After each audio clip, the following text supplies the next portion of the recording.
Middle east इस वक्त एक ऐसे मोड़ पर खड़ा है जहां से हालात कभी भी पूरी तरीके से नियंत्रण से बाहर जा सकते हैं। नमस्कार, मेरा नाम है लक्ष्मी और आप देख रहे हैं न्यूज़18 बिहार झारखंड का डिजिटल प्लेटफॉर्म। देखिए, ऐसा इसलिए कह रहे हैं क्योंकि अमन के हूती विद्रोहियों ने खुल करके अब ये चेतावनी दे दी है कि उनकी उंगली ट्रिगर पर है। यानी अगर अमेरिका और इजराइल की ओर से ईरान के खिलाफ जारी सैन्य कार्रवाई और तेज होती है तो फिर वो भी इस युद्ध में सीधे कूद सकते हैं। हूती, जो यमन का एक शक्तिशाली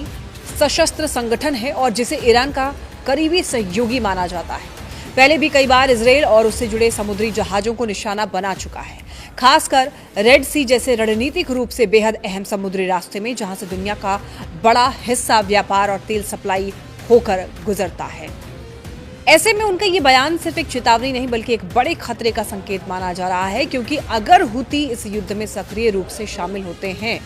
तो ये संघर्ष केवल ईरान, इजराइल और अमेरिका तक सीमित नहीं रहेगा, बल्कि एक मल्टी फ्रंट वॉर बन सकता है जिसमें लेबनान का हिजबुल्लाह, गाजा के गुट और इराक के कुछ सशस्त्र संगठन भी सक्रिय हो सकते हैं। मौजूदा हालात पहले ही काफी तनावपूर्ण है, जहां ईरान और इजराइल के बीच टकराव लगातार बढ़ रहा है और अमेरिका भी इजराइल के समर्थन में खड़ा है।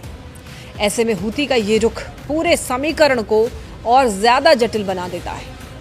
देखिए, विशेषज्ञों का ये मानना है कि हूती इस पूरे संघर्ष में एक वाइल्ड कार्ड की तरह है, क्योंकि उनके पास लंबी दूरी तक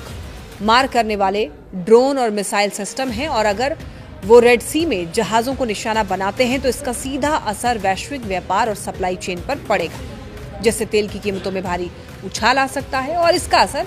भारत जैसे देशों की अर्थव्यवस्था पर भी साफ साफ दिखेगा, जहां पहले से ही महंगाई एक बड़ा मुद्दा बनी हुई है। इसके अलावा रेड सी के रास्ते अगर असुरक्षित होते हैं तो यूरोप और एशिया के बीच का व्यापार भी प्रभावित हो सकता है, जिससे वैश्विक स्तर पर आर्थिक अस्थिरता बढ़ने का खतरा है। फिलहाल हूती नेताओं का ये कहना है कि वो हालात पर नजर बनाए हुए हैं और तुरंत युद्ध में कूदने का फैसला नहीं लिया गया है, लेकिन उनका ट्रिगर उंगली पर है। ये वाला जो बयान है ये साफ साफ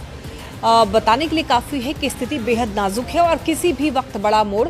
ले सकती है। तो कुल मिलाकर मिडिल ईस्ट का ये संघर्ष अब धीरे धीरे एक ऐसे चरण में पहुंच रहा है जहां एक छोटी सी चिंगारी भी बड़े विस्फोट में बदल सकती है और अगर समय रहते कूटनीतिक प्रयासों से इसे नहीं रोका गया तो ये संकट केवल क्षेत्रीय नहीं बल्कि वैश्विक स्तर पर गंभीर असर डाल सकता है।